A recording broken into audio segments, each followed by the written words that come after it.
Hello there. So our Prime Minister Keir Starmer has embraced the whole society approach to defence and war, and that includes all of you.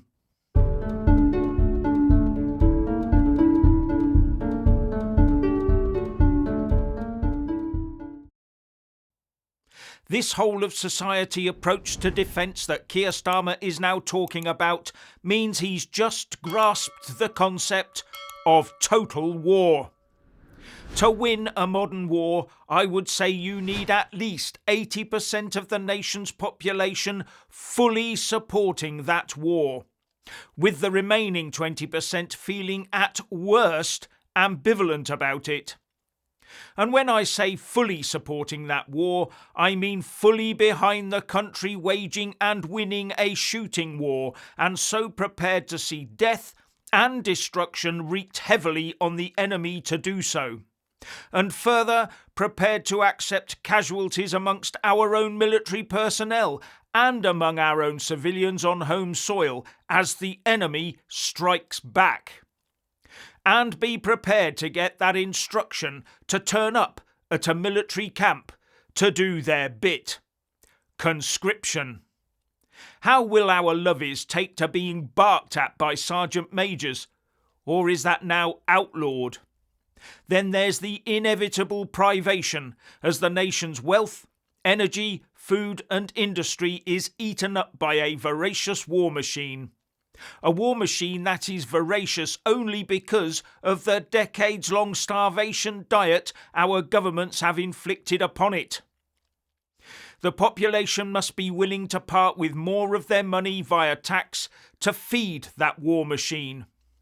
Even now, Starmer's 3% of GDP to be spent on defence is being overtaken by talk of NATO insisting that that figure becomes 3.5% plus an extra 1.5% on defence infrastructure to be spent annually by 2032. That is a total of 5%, or £1 in every 20. Is Labour going to tax us for it or reconfigure government spending? Or more likely, reconfigure the spreadsheets so that more spending is swept up under the defence budget line? Playground sandpits will suddenly be reclassified as tank traps. You get the idea. Now, all that stuff about national commitment from tax to accepting casualties does sound so obvious, doesn't it? But is the majority of the UK populace prepared to do any of that right now?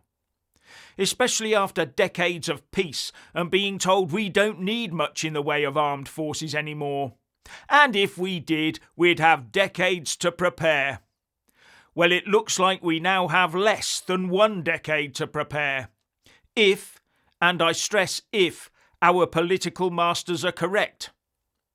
So what exactly, right now, would make the UK populace drop thoughts of personal comfort and wealth so as to throw their full weight and possibly their lives into the meat grinder that is war?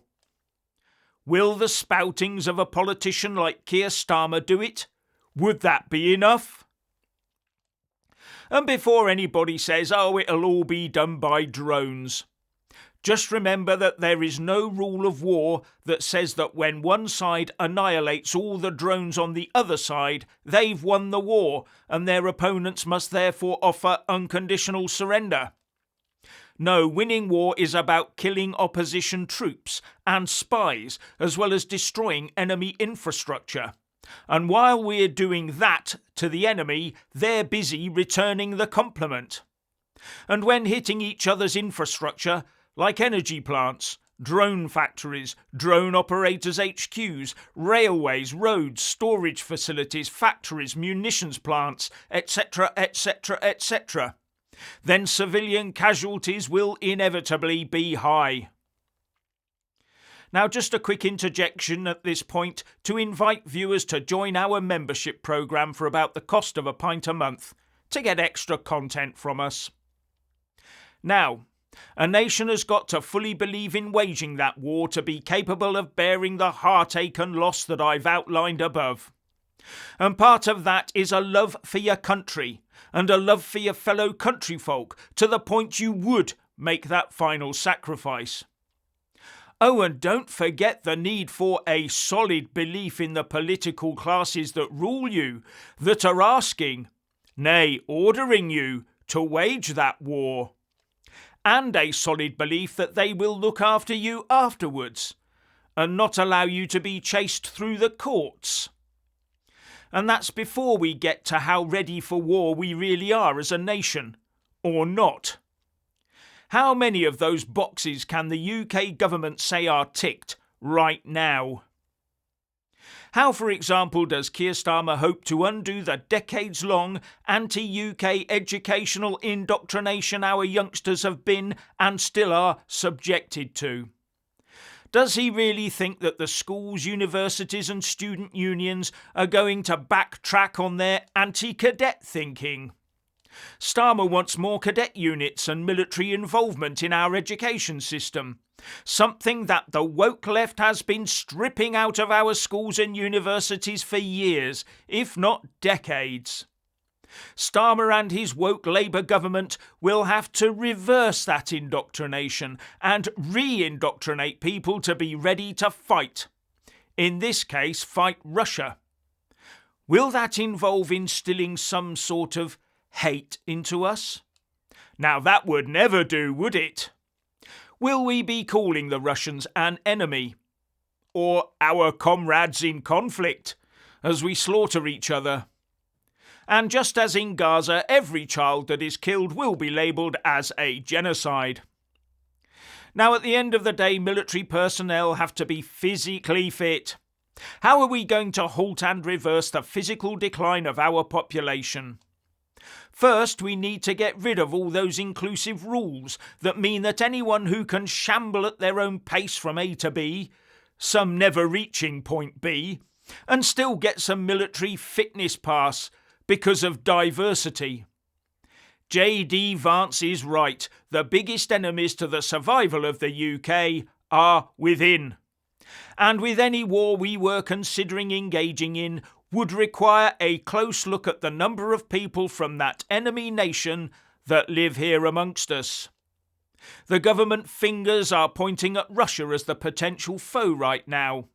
So what do we do about the approximately 60,000 Russian nationals living in the UK right now?